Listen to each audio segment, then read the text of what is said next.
Para la recuperación de la economía de esta crisis provocada por el coronavirus y también por la mala gestión de muchos gobiernos, la respuesta que dio la Unión Europea fue la creación de esos famosos fondos de hasta 750.000 millones de euros a gastar a lo largo de 6 años. Esos fondos son una combinación de préstamos y ayudas directas para que los países puedan financiar determinados proyectos de inversión y alcanzar una Europa, como dicen ellos, más ecológica, más digital y más resiliente. Te confieso que esta palabra resiliente cada vez me molesta más y está absolutamente contaminada por la palabrería de los políticos.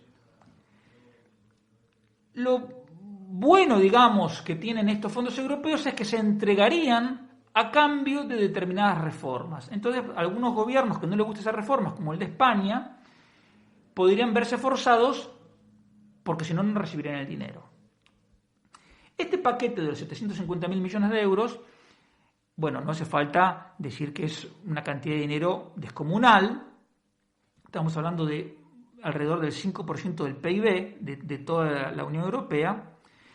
Pero, como ya sabrás, diseñarlo y ponerlo en marcha es un proceso que está llevando meses y de hecho falta todavía hasta que llegue, hasta que ese dinero se empiece a distribuir, porque de hecho el primer requisito es que lo aprueben los 27 países y todavía los 27 países no lo han aprobado. Este dinero se va a emitir, para conseguirlo la Unión Europea va a emitir bonos en los mercados y entonces contar con el dinero para distribuir entre los países. Uno de los problemas de estos fondos es que va a subir la deuda pública de la Unión Europea desde el 92% más o menos en que está ahora hasta prácticamente el 100%. Bien. Con un agravante. Ya te dije la semana pasada en que tenemos que tender a pensar que los proyectos de inversión que ofrezcan los gobiernos, que propongan los gobiernos, no son los más rentables desde un punto de vista económico y social. Porque si fuesen verdaderamente proyectos rentables, ya habrían encontrado financiamiento por parte de los bancos, que precisamente se dedican a financiar proyectos de inversión interesantes. Entonces a mí me cuesta pensar que los políticos, muchos de los cuales, al menos en España, no han trabajado en su vida en el sector privado, sean capaces, en cambio, de encontrar proyectos de inversión rentables por 750.000 millones de euros. Realmente a mí me resulta muy poco probable.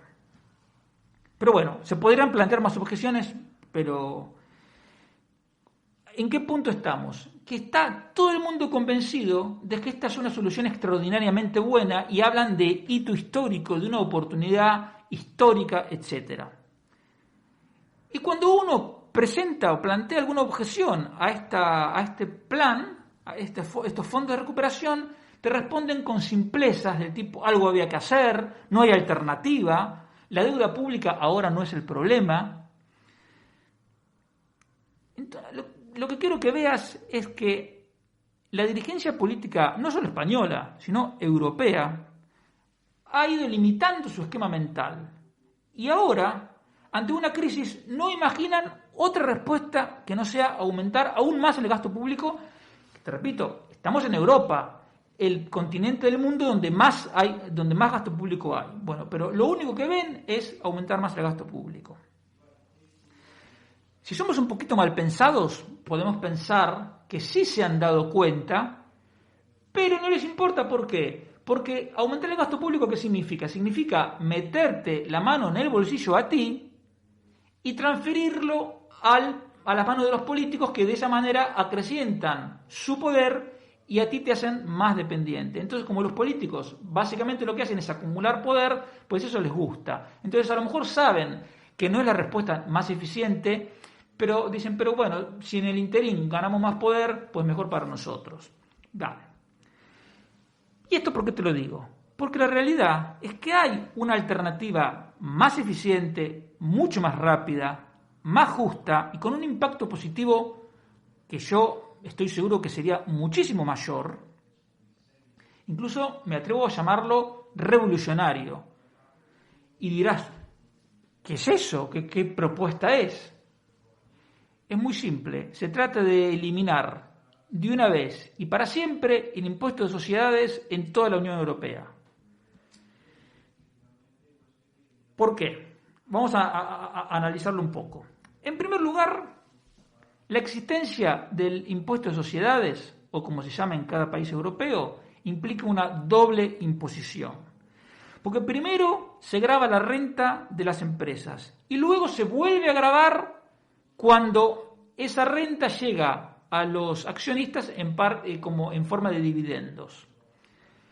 Digamos, una cosa es que sea útil la ficción de la persona jurídica para que haya empresas y limitar la responsabilidad de los accionistas, etcétera, y otra cosa es creerse que la empresa es algo vivo realmente, independiente de los accionistas y de sus gestores. Pues no, las empresas solo tienen sentido, solo existen porque hay personas trabajando, gestionando y poniendo el dinero que son los accionistas.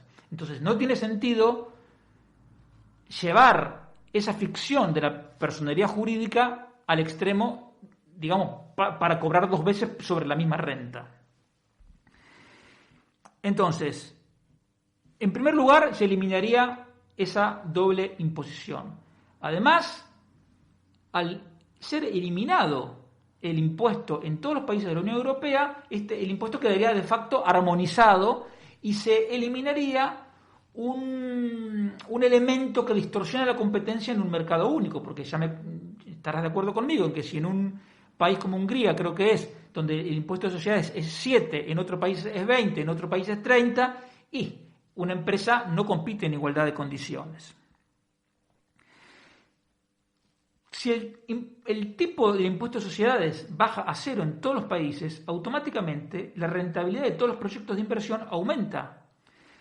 Porque la rentabilidad que miran los inversores es la rentabilidad después de impuestos. Entonces, si tú eliminas un impuesto, automáticamente sube la rentabilidad esperada y por lo tanto proyectos que hoy son inviables porque existe ese impuesto pasarían a ser tentadores.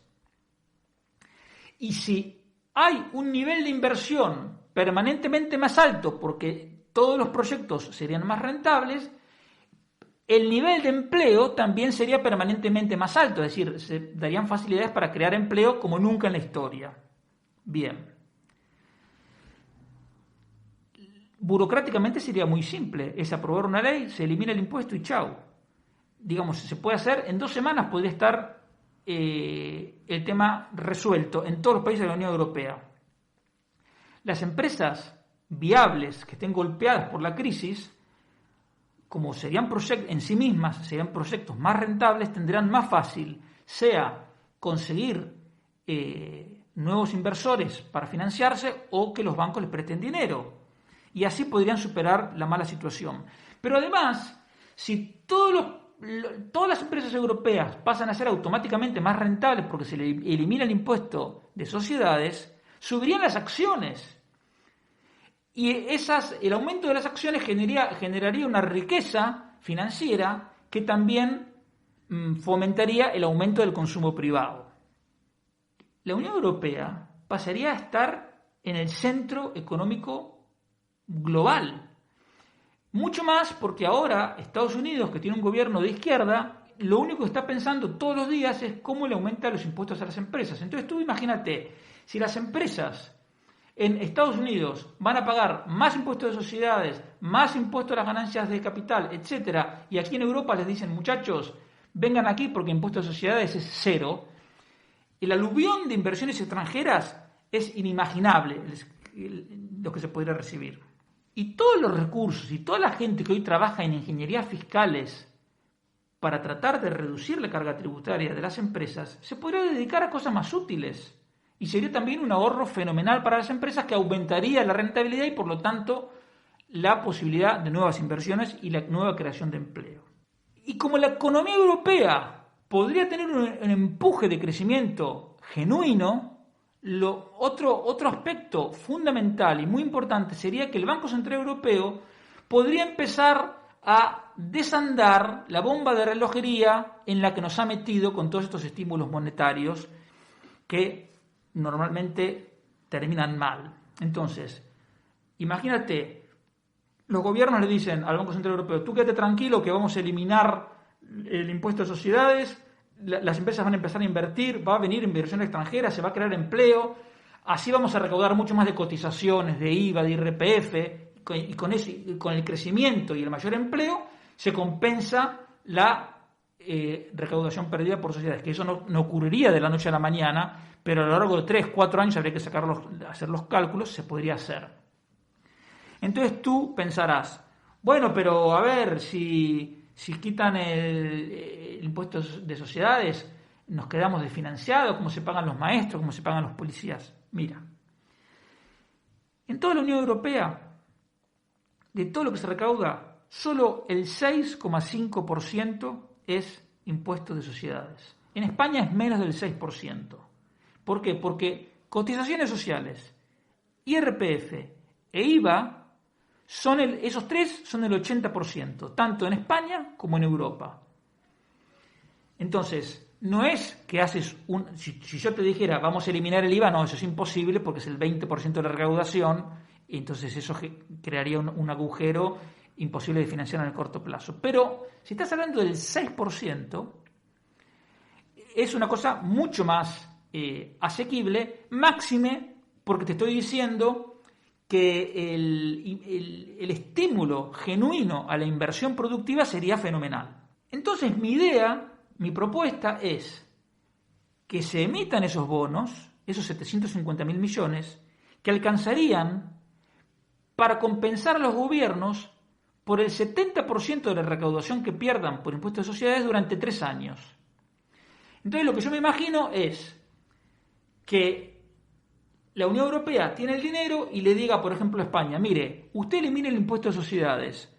Por el déficit no se preocupe porque no se lo contamos como déficit, porque muchas veces lo que se hace con buen criterio es que cuando hay un déficit que se origina en una reforma que aumenta el potencial de crecimiento de la economía, no se cuenta como déficit, porque es una reforma que nos interesa. Bien, entonces le puede decir a España, mire, yo le financio, yo le doy el 70%.